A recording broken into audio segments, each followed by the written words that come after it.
think ultimately we want people to feel like they belong there. So I want them to feel welcome, and I want them to feel at home and relaxed, and I want them to feel like it's something that they want to engage in. So it's for everybody, so I'd like them to feel that it's for them and they feel instantly welcome.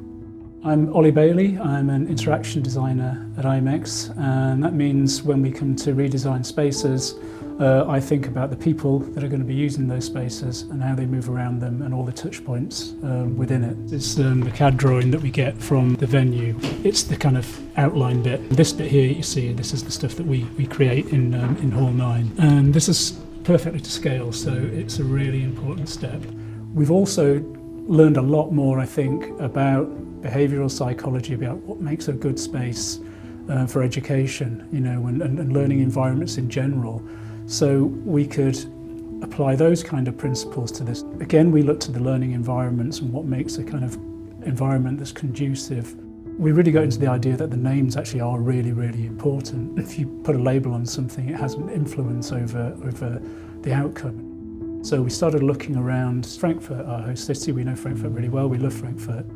And what are the main defining entities, regions, whatever, what make Frankfurt what it is.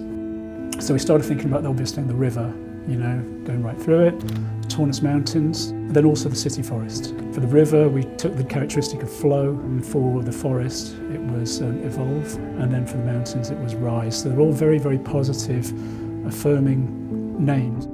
I think this is probably about version 8 of the overall plan. We've tried putting things down here, flipping them around, and we realised really after a while that we've been doing this a long time, and there's a degree to which these things have evolved to be where they are because that's where they naturally fit. Sometimes it's tempting to change things just to refresh things, but sometimes they've kind of grown organically to be where they are because it makes the most sense.